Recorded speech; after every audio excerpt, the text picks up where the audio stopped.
সপ্তম শ্রেণীর শিক্ষার্থী বন্ধুরা, তোমাদের গণিত বইয়ের অনুশীলনী 4.1-এর আছে প্রথম রাশিকে দ্বিতীয় রাশি দ্বারা গুণ করো। তাহলে 1 নম্বর অঙ্কটি 3ab, 4a কিউব। তাহলে আমরা সমাধান করব এইভাবে।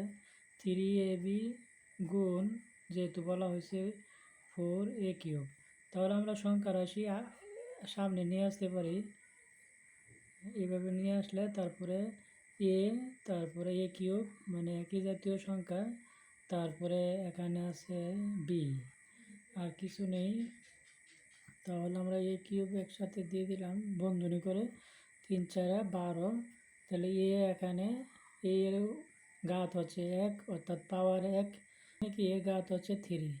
তাহলে 1 আর 3 4, এ টু দি পাওয়ার 4। তারপরে এখানে শুধু বি আছে, এটাই অ্যান্সার। নম্বর অঙ্কটির গুণ করব। এখানে এটা 2 নম্বর অঙ্কটির সমাধান এইভাবে করব। এই যে 5xy ইন্টু 6az, যেহেতু আমরা গুণ করব সেজন্য 5 ইন্টু 3, তারপরে এখানে একটা x আর নাই, তারপর y একটা, তারপরে এ আছে, তারপরে z আছে, সিঙ্গেল ভাবে সব করে একটা করে আছে। তাহলে আমরা গুণ চিহ্ন দিলাম, 5 6 30।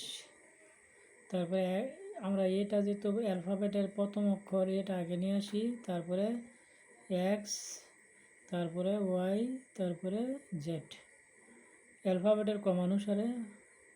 তাহলে এটা অ্যান্সার।